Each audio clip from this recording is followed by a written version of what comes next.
All right. First movie on our list, Wargames, starring Matthew Broderick. Take it away, Jude. What's this movie all about? 1983, Wargames, rated PG with a runtime of 1 hour 54 minutes. This had a budget of $12 million. What do you think this brought into the box office, Alex? 75 million. Yeah, I was going to say 60. Yeah, 60 sounds right. $124 million. Whoa. This was a hit. This is before Bueller, right? Yes, it is. Okay. Good for him. Yeah, this was actually Matthew Broderick's first movie. Is his first ever movie? Yeah. Oh, I did not know that. That's cool. Yeah, him and Ali Sheedy. I don't think Ali Sheedy done anything before this either. I don't think so either. Because Yeah. this was before The Breakfast Club. Yeah. This is like his, man, Broderick is so good. I know. In this heyday in like the 80s when he was freaking Broderick. I mean, he's still good now. I seen him recently in a zombie movie. He was freaking hilarious. I don't know, I saw that Godzilla movie. Godzilla 1998? Oh. That movie was great. Oh my God, Alex loves that movie. It was a dinosaur. Because everything looked like Jurassic Park dinosaurs. All right, Jude, take it away. Okay. Poor Matthew Broderick can't catch a break in biology class. Between arriving late and getting kicked out by shitty Mr. Liggett, it's no wonder he's failing. But who needs to study and pass exams when the dopes in the principal's office think that a new password is all they need to keep the grades safe? Ferris Bueller's up to his old tricks again, changing grades and hacking into the Department of Defense. He just wants to impress Ali Sheedy by switching her grade and tinker around with the Whopper, a computer that's definitely not a delicious cheeseburger. Thinking he's hacked into Protovision, a computer gaming company, he inadvertently starts World War III when he asks the computer Joshua to play global thermonuclear war. He's popping bombs off at Las Vegas, rude, Seattle, and a bunch of other major U.S. cities, and it's all good fun until the DOD shows up and throws him in the back of a van. Next thing you know, he's in Colorado in deep shit. 16-year-old high school student David Lightman is obviously a spy working for the Russians in cahoots to start a war. Only challenging the computer to a game of tic-tac-toe can prove his innocence and stop Joshua from unlocking the launch codes and turning the war simulation into actual war. Discuss. You're real tongue-in-cheek with that. This is a very serious movie. Listen. Very serious implications. I've never seen this movie before. This is my first watch. That's I fine. figured. Yeah. I hadn't seen it as a kid. It was No? it was too old for me. Yeah. Oh, okay. It was like too mature for me. I mean, when it came out, I was 3. I mean, it's also PG. So. Yeah. Well, that's why you didn't see it. But you know, it's You needed parental guidance. Yeah, but it's one of those movies that, like, when you turn 15, like you're like, oh yeah, War Games. I've heard of this. See, like my perception of what this movie was is not at all what I got. Oh, Like- what did you think it was going to be? Yeah, that's a good question. Yeah. So my never seeing it before. I've just, Matthew Broderick in that War Games movie from the 80s, right? That's like that. Okay. So I figured, honestly, my thought was he was completely Adam Broderick. Jesus, I can't get names right today. Matthew Broderick's character the whole time was just ignorant of what was happening. And I thought he was literally playing a video game on his computer that was somehow translating to the real world, where he was actually launching missiles and like causing a World War III. And he played the game to completion to the point where he like was a stalemate or something happened where it ended up being okay. That's exactly what happened. No. It's all a simulation. Like It's all a simulation. Yeah, and he's aware of what's going on. He knows that the computer is playing this game. So like I thought for sure that he was just going to like spend the whole time in his house playing a video game against this computer, unknowingly causing freaking all kinds of havoc in the real world. He goes from like Seattle to NORAD I know. to He globetrots for a while. Just back in the back seat of a car. Just here, we're just going back and forth. You want 2 tickets to Paris? You got 2 tickets to Paris. And then they're like, who are you going to Paris with? Yeah. Who are you meeting there? So that was Is it your Russian handler? that was my idea going into this movie, and I was actually really pleasantly surprised at how different it was than what my perception was all these years of being A and as actually being B. So I had a ton of fun with this movie. It was oddly on point for what's going on in the world right now, which I was know, a little who knew added, when we picked it? Yeah, it added like a really weird layer to it when I'm watching it. I'm like, oh my God, I'm gonna die. The first place he wants to bomb is Las Vegas. Las Vegas. Las Vegas, great. Yeah. Like, thanks, bro. All 3 of these movies have Nevada references, which is super weird. Yeah. All weird. Like, why? It's that West Coast California, the tri-state, right? California, Yeah, Nevada, like, Utah. was it Wizard, they really want to go to Reno. This one, they want to bomb Las Vegas. And in Last Starfighter, the machine was supposed to go to Las Vegas. Yep. It's just weird that all three of these movies mention Nevada in some way. It's interesting. It is. It's all part of our matrix. Yeah. It's all goddamn tied together. Conspiracy Tommy's losing his brain. Goddamn algorithms. So, Kadish, why don't you tell me? We know you picked The Last Starfighter because I know you love that movie and you wanted to pick something in the same vein. So, tell me what made you think of Wargames? So this was a movie that growing up, it essentially started the whole like young kid hacker, Trend. like genre, I guess you'd call it. Was there a hacker before this? No. Yeah, I didn't think so. Basically, this movie came out just as computers were starting to get wide adoption. 83. Yeah, and no one had ever made movies about computers before, and so like. Just to give you like a little bit of context for this movie was so influential in the sense that like governments passed laws after seeing this movie. Oh, no way. Wow. Yeah. I can believe it. That's cool. This was Schools stopped writing their passwords down. Well, it's super Skynet-y forward thinking. It really is. Yeah. So basically, the military was adopting computer technology, but it was so early on in the computer phase that like, they didn't have like default passwords. It was just like you had to create a password. Otherwise anyone could just access the system. And so like, it was really easy to like break into computers back then. And when this movie came out, it was screened for Ronald Reagan up at Camp David. And Reagan was like, I love this movie, but it scares the shit out of me. Can we get like some legislation passed to make sure that like hacking is illegal? Because when this movie came out, like hacking wasn't illegal. And I don't think it was illegal until like the early 90s, which is when like Congress actually got up and passed a bill based off of what they saw in this movie. Fucking Reagan, what a guy. Yeah. Banning drugs, computers. What a dick. What a dick. Yeah. So like this movie actually like was the basis for all of our very early cybersecurity stuff that the government decided to do. And it's kind of funny because when they were making this movie, they wanted to, take a tour of NORAD to try to see like what it looked like so they could build the sets for this movie. And, obviously like they were like, oh, you can't tour NORAD because it's top secret. So they went out and they built like the set for NORAD, which had like all these huge screens in it and like this huge war room.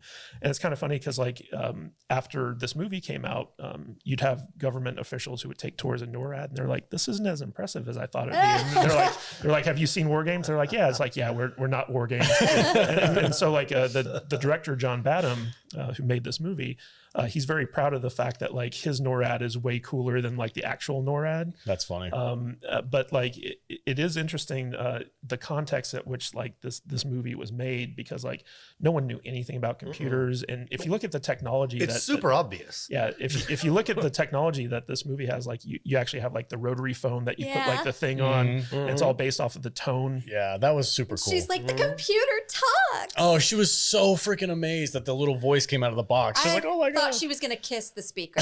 Like, oh, you're so cute. Mwah. This is 1983. I know nobody. This is all There new. was 4 channels on TV back then, and this kid's like hacking into NORAD. It's pretty dope. Love it. Honestly, like this old school style of hacking where you're looking at just lines of code on a screen, that's probably the most accurate depiction of hacking since this 1980s. Because ever since then, they all go super stylized and they have like 17 screens. It's all like Matrix style. It's all vertical now. Yeah, or like Swordfish from what's his face? The supercomputer Whopper in this movie, it's actually based off of the real supercomputer that the military was using. That was called Burger, BRGR. and so like they just changed it to Whopper. Like a Burger King, like the Whopper? Yeah. Oh my God. Very tongue-in-cheek.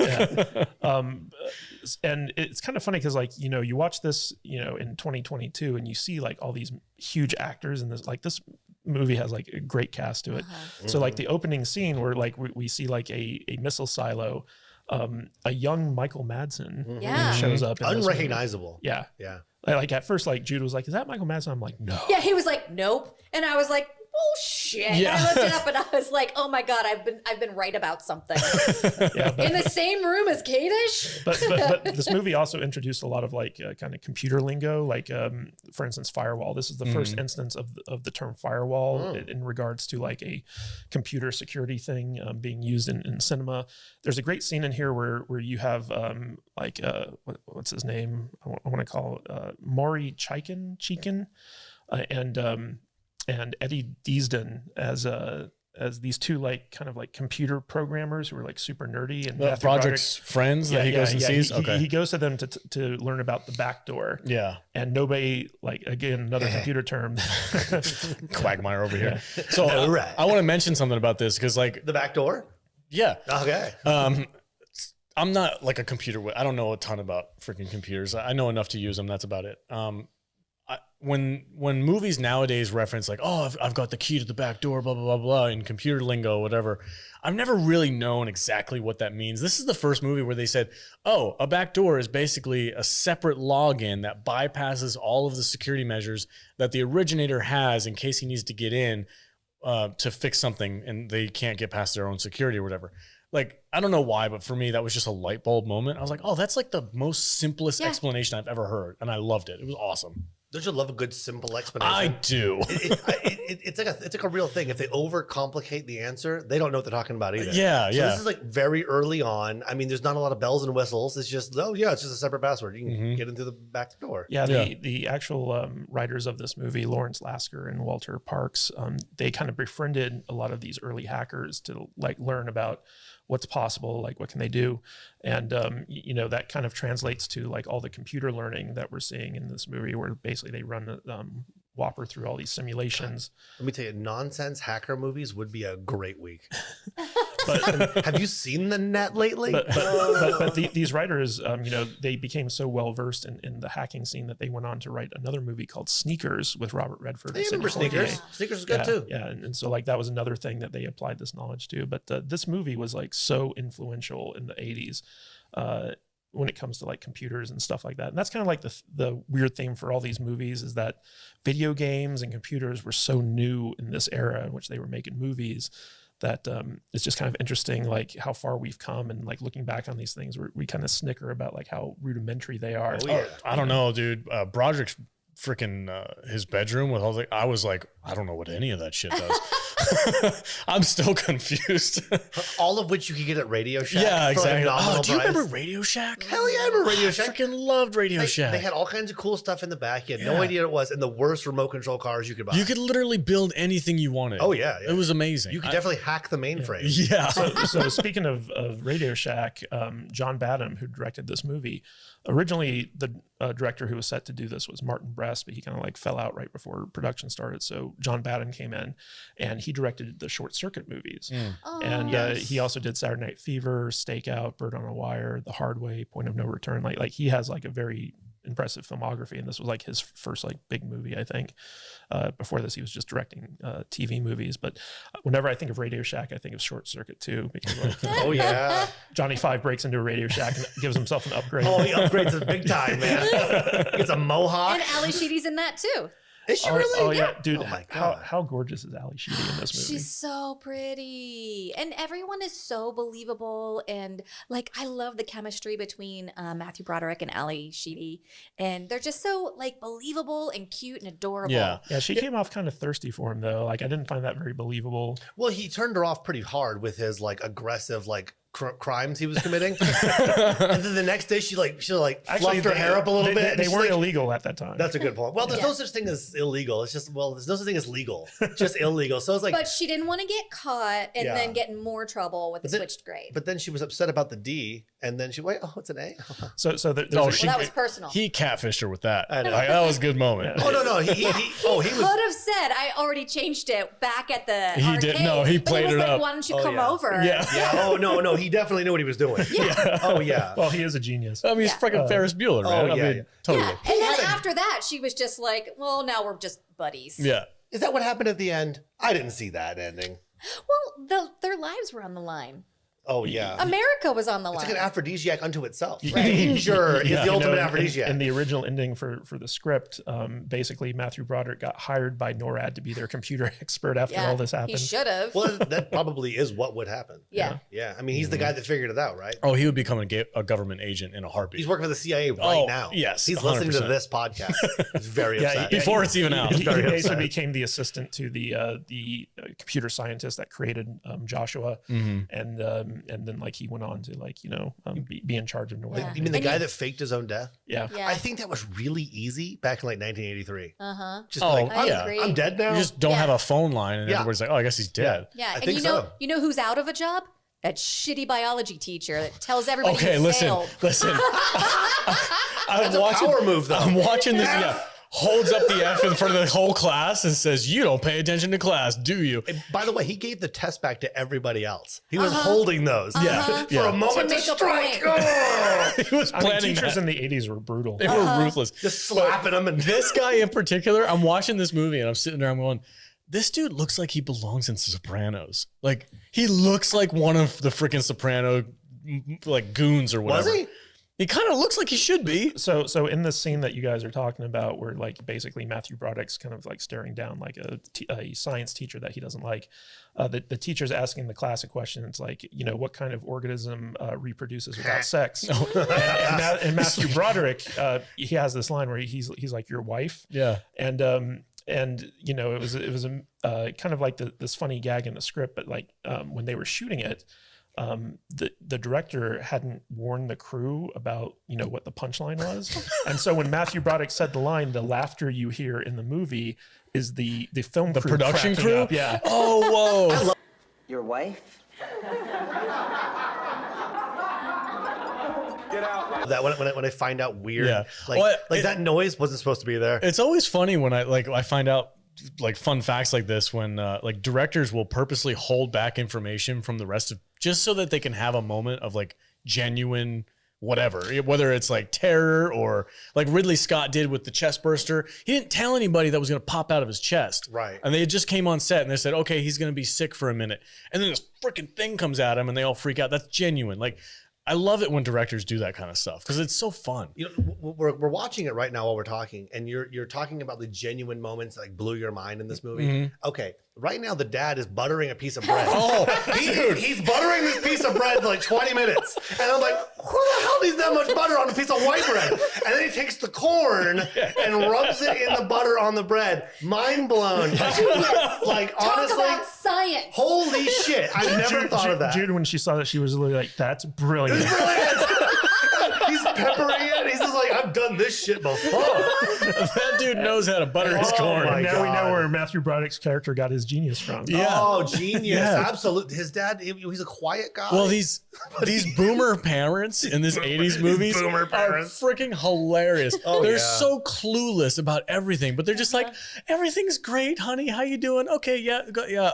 This freaking teenage girl comes over to their house. What do you Yeah. want? I'm here to see, what's his name She's in the all movie? sweaty. David. I'm She's here all to, sweaty. I'm like, here to see David. And he's like, oh, he's upstairs in his room. Go ahead. Hey, have you ever, what do you ask her, like a Sudoku question or some Yeah, shit? have you ever heard of the word tumulus? Yeah. Yes. It was such a weird. Just doesn't give a shit. It's a But, fun movie. It's a good movie. It's a very good movie. Yeah, it's a good movie. But I'm so glad that you brought up the butter scene because I'm sitting here like I don't give a shit. It blew my mind. When I didn't give a shit what was going on with the dialogue in that scene. I completely lost focus on the movie and I was watching. I'm I like, was watching butter that bread forever. before the camera even focused on the bread, I'm just watching. I'm like, why is he? He's got like an inch of bread, of butter on that freaking piece of bread. And then the camera finally like pans Very over. important to the story. Screw the rest of the movie. What is going on with that butter? But then the punchline is that the corn on the cob is raw. It was such a. You can just taste the vitamins A and D. Oh my God. Oh, isn't it wonderful? It's so crisp. Of course it's crisp. It's raw. He's like, I got a vitamin D for you right here. It reminded me of like a scene from Better Off Dead or something. Like that's the kind of shit that that his parents would do in that movie. But it's something I do love about like, especially early 80s movies. It's really like a time machine. Like it's a time capsule. For sure. like that whole raw food thing, that was a real movement. Yeah. That was a big deal. Like all the hippies were like, okay, everything needs to be raw. I mean, and this, and they had no idea what they're talking about. And speaking of time machines, so like there's a scene where David gets arrested by like the DOD in this episode, and he's walking in front of the most 70s McDonald's I think I've ever seen in my life. Like it's all wood paneled and stuff. The 7-Eleven. Oh, yeah, yes, the wood paneled 7-Eleven and a plastic fry guy out front. I think I read somewhere that like the 7-Eleven and the insurance agency that's there is still in that like wood paneled building, but the McDonald's got upgraded. So like it's now a modern McDonald's. But I was looking at those buildings. I was like, man, there's nothing more 80s than those things. Oh, dude, I had my basement in New Hampshire when I lived there was all that wood panel. The whole bottom basement was finished with that brown 70s wood paneling. But do you remember when like it's a great look. Do you remember when cars had that wood paneling too? Oh hell yeah! Do you remember when Pizza Huts were actually like huts? Yes. Like Hell yes. I talk about it all the time. I mean, it tasted better. They had the sit-down Pac-Man game. Remember they had a salad bar. Remember the chandeliers over the tables? Yeah, fancy. They had the red cups. They had all the drinks. the Still red have cups. the red cups. Oh my Do god! they? Yeah. I haven't been to a freaking Pizza Hut in forever. Well, no. Why would you? It's not 1987. Why would you go there? They're no longer like sit-down pizza. No, Hut no. restaurants. No. It's I remember when they delivery were, though, based. Yeah, there was one next to my parents' house. We used to go there a lot. It's a Mexican restaurant now. Also fairly good. That sounds good. It's a fairly good Mexican restaurant, actually. All right, that's some nostalgia right there, man. But yeah, but that's one thing. I mean, because all these movies are trip down memory lane for me, big time. Like this one not so much, but the other two, big. I mean, it's just nostalgia slapping me in the face, and just like member berries left and right. Aww. But it's not. I mean, it's not meant to be like a hey. Like the 70s show. Right. Like it's not the 70s. They're making fun of the 70s. This is really the 80s, and it's like early 80s, like basically still the 70s. It's fun. And what's interesting about this movie is that even though it's kind of dated in the sense that like, you know, our technology has advanced so much, like this is really kind of a time capsule because when they were making this movie, like this was the technology and they don't say like, this isn't like a sci-fi thing where it's like in the year 1997, like this stuff is happening. It's at the genesis of like the home computer revolution. And this was like what the technology really was. And this was the level of adoption. Yeah. So like it's confusing and scary. No one knows what it does. Well, it holds up though. Is what I'm saying. Like we can watch this movie, you know, like decades after it came out, and still be like, you know what, this is a good movie, and and the lame computer technology doesn't take me out of it because I'm like, that's what it was. It's almost like watching a historical piece or something like that. I think. I mean, very much. It's weird to say this, but now it's a period movie. Yeah. Like you're watching it, you're like, oh yeah, that's all legit. Historical document. Historical document. Anything pre-cell phone freaks me out. Yeah. Like they can't just Google Map this? He had to hack into a payphone to call for bus money. The MacGyver aspect of this movie is freaking so cool. I mean, I think he knew some shit. Electronics used to be far simpler. Yeah. Right. And and if you knew a little bit, you knew a lot. Right. And back then, I mean, like he's sitting there and he's away from home and he has to call his girlfriend he's trying to get a plane ticket somewhere. He's trying to get himself He's trying to get bus fare back home. Colorado. It's not even his girlfriend. That's just some chick. That's just some chick. He's got her number. Right. Memorized. Yeah. But what I love about he's it. really good with electronics. He probably has a lot of numbers memorized. Well, what I loved about it. What were you trying to say, Jude? I'm just saying. I'm not coming about a thick show TV. Special. Yeah. What I just love the aspect of it where like he's sitting there, he's got the payphone in his hand, he unscrews the microphone at part of it, undoes it, like touches two wires together, and it freaking gets a dial tone so he doesn't have to pay. I'm like, that shit. I love that stuff. I've seen that trope and I've seen hot wiring in many movies. I don't think either one actually do anything. I've seen actual hot wiring being done, and it's pretty similar. Yeah. Well, those old payphones, all they did was they worked off of dial tones. Yeah. Like if there was it was all tones. Yeah, it was all tones. So if you could mimic the tone or trick it to think that it heard a tone, you could do whatever you want. I've seen that. I mean, there's a scene in this movie where Matthew Broderick escapes from like being held in this, kind of secure. You mean he escaped from NORAD? Well, so like there's a scene where he's trapped in this room and he gets the guard to come over and he records the tone from like the keypad that the guard uses to unlock the door, and then he like replays that tone into the lock, and that tone unlocks the door and he's able to sneak out that way. And so like his level of MacGyverness, Yeah. to use Alex's term, He's way more tech savvy than anyone else in this movie. anyone in the military.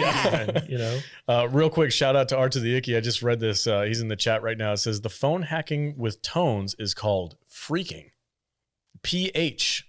PHREAKING. That's fun. Freaking dope. Freaking dope is what that is. Thank you, R2. That's awesome. Yeah, it's a mashup of phone and hacking. So phone hacking, freaking. That's awesome. That's Cool. fun. Would you like to play a game? I love that shit, dude. It's so cool. The guy who played the scientist that faked his death was the one who was doing the voice for Joshua. They way. just modulated it. Oh, that's cool.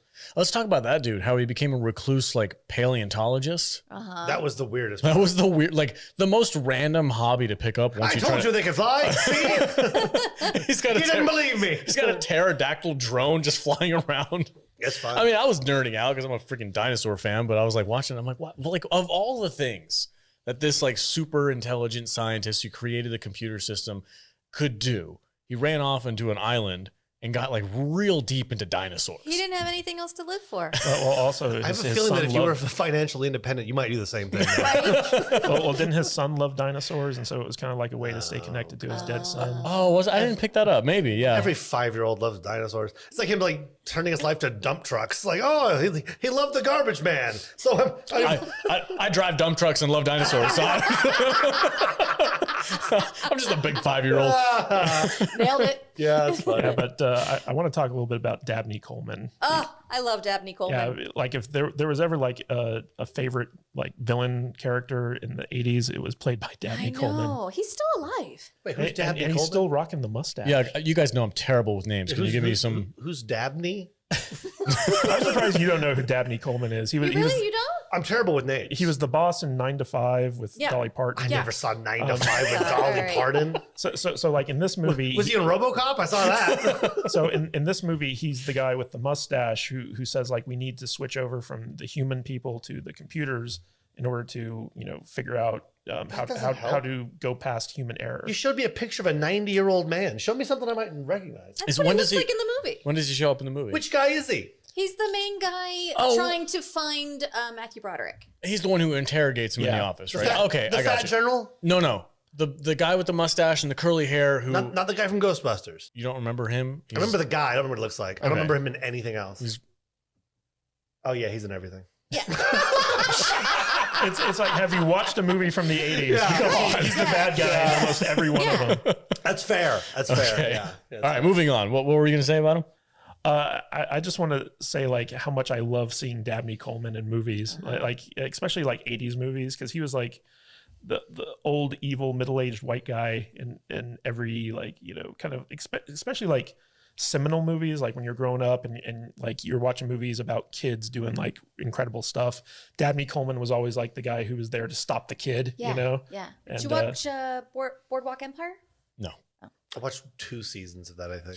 Yeah, he was the Commodore in Boardwalk The Empire. 80s, the 80s was just so good with a thing that we don't really do anymore, and it's like the character actor. Yes. We don't get character actors anymore. And in They're the 80s, few and far between. in the Everybody's 80s, trying. I mean, it's every movie has the same 20 people in it. Nowadays, and they just put them in different hats. And Nowadays, I think actors are so focused on look at her run. branding themselves and becoming famous Yeah. that Yeah.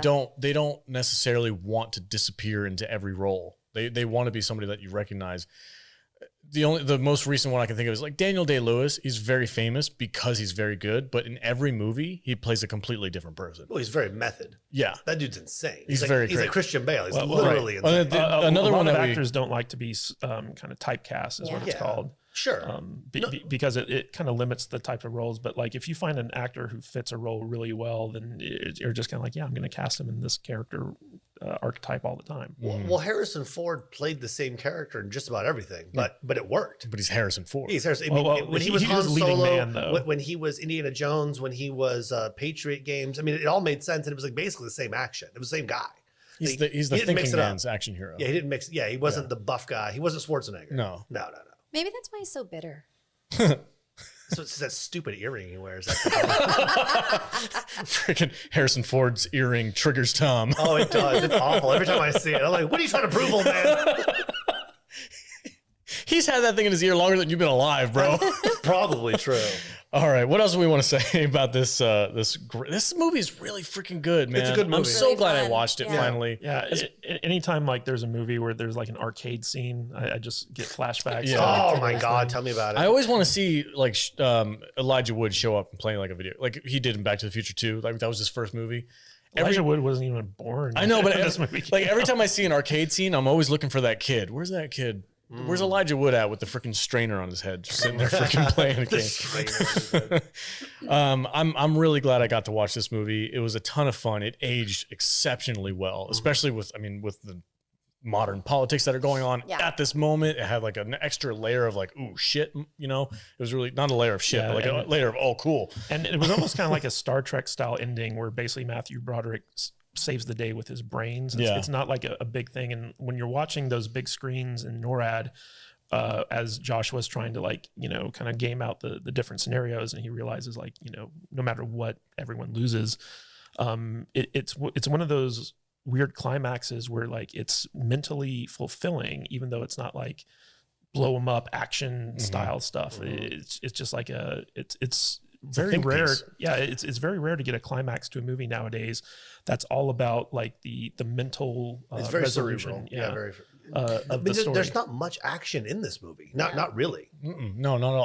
I want to bring attention to one scene that I thought was ludicrous, absolutely crazy, and also probably unintentionally funny. So when they all had the impression that there was nuclear bombs coming out of the sky, they had to get to the bunker before it hit, right? There was on a countdown. They're in the Jeep. There's two people in the back. Oh, I know what There's you're the talking about. driver. Oh, yeah. They're like, just ram the gate. He drives through the gate and he doesn't even bother to hit the brakes. He's like, you know that car up there? That's going to stop me. And he just freaking slams that bitch straight into the car. The Jeep almost flips over and they all just get out and they're like, everybody good? All right, run. That Jeep wrecks too. Like, yeah, It's oh fucked yeah. up. Well, so originally, I thought the same thing. I was like, oh my God, are they okay? no, that scene that you're talking about. So originally, like they were supposed to like ride the Jeep all the way into NORAD, but that was an actual car accident that happened during the shooting. I can believe it because that shit was believable. No airbags in the 80s either. Yeah, and the director like he was like, I kind of like this. I'm going to keep it in. So like he had them get out of the car and like run the rest of the way.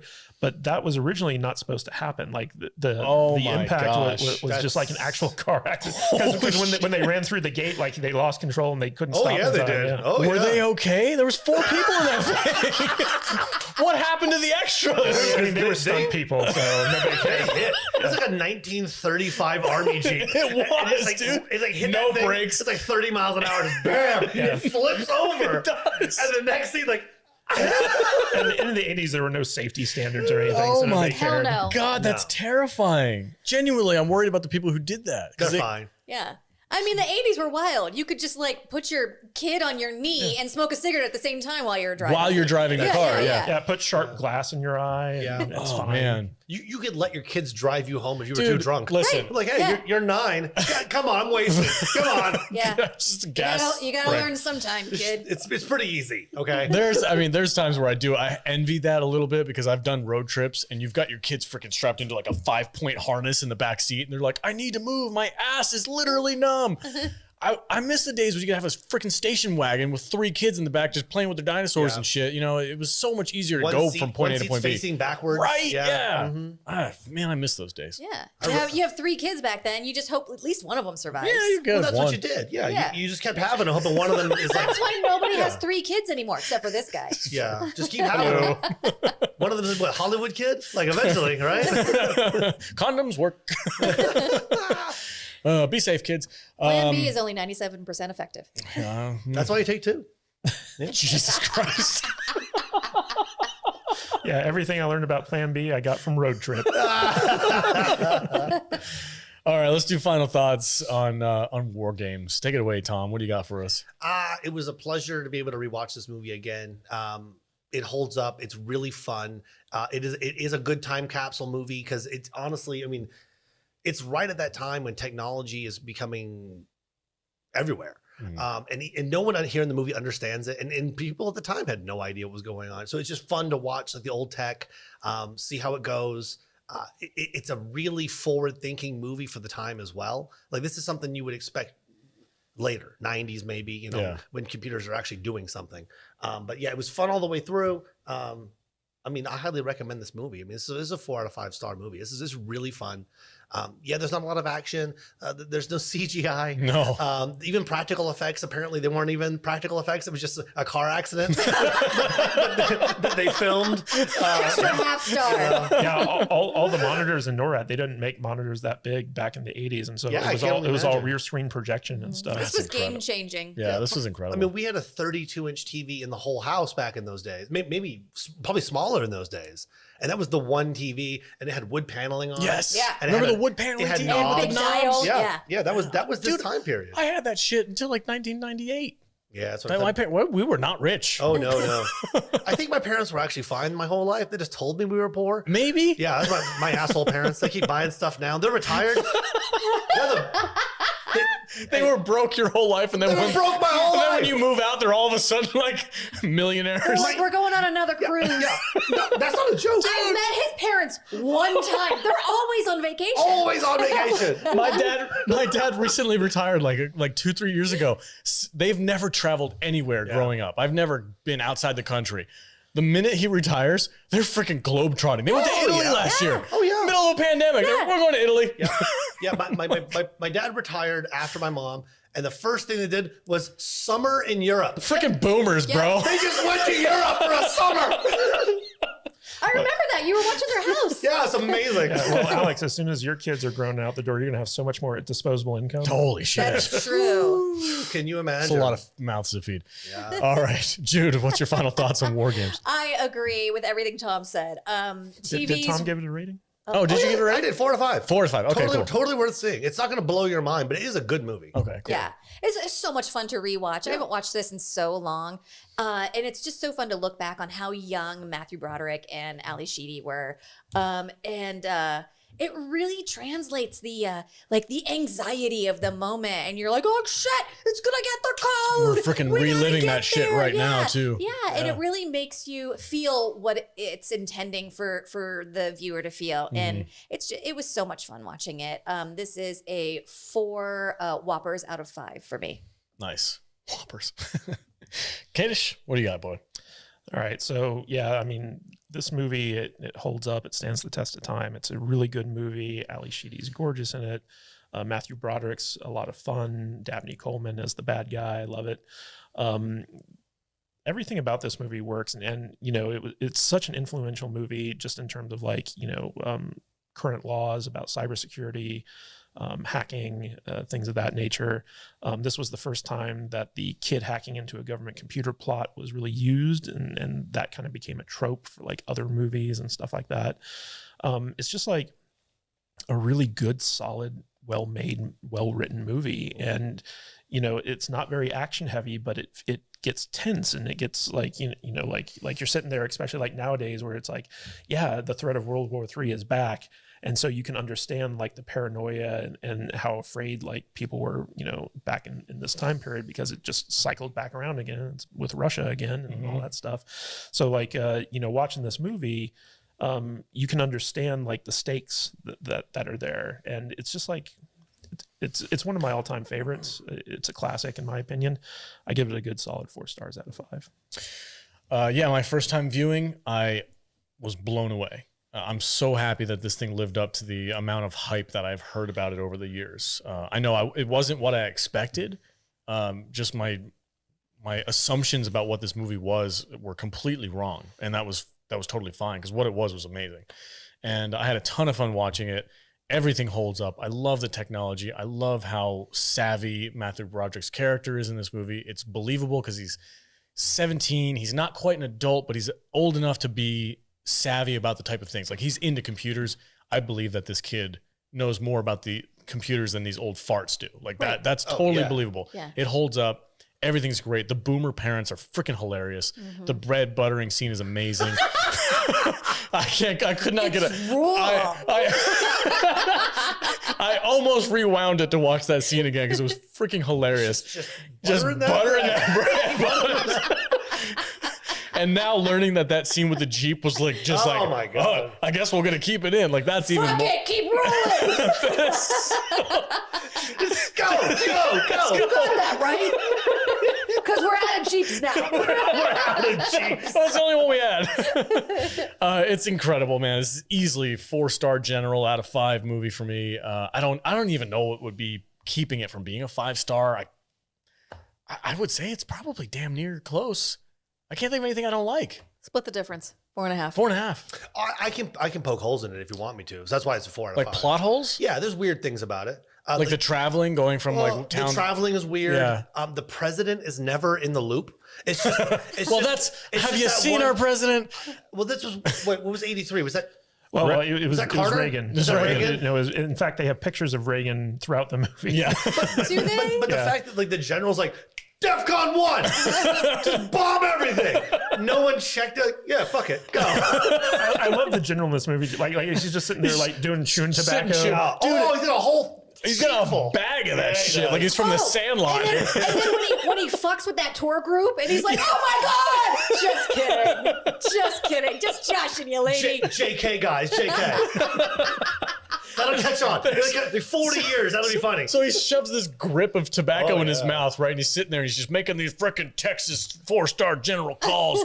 Bomb the shit out of those goddamn commies. Like that shit. So, I loved it. It was awesome. But then there was another scene like later on where his chew is gone, but his teeth are just all fucked up.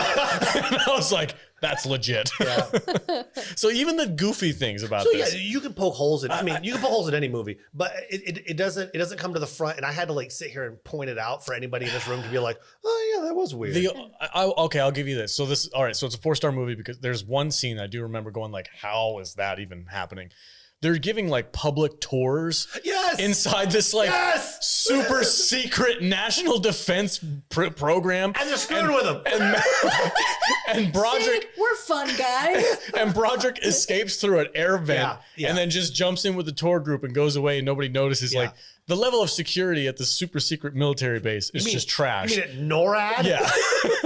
Yeah. So 4-star. Okay, 4-star. There's little dumb movie things, movie devices to make the movie plot line go along. Gotcha. And I mean, if you really think about it, okay, that does okay.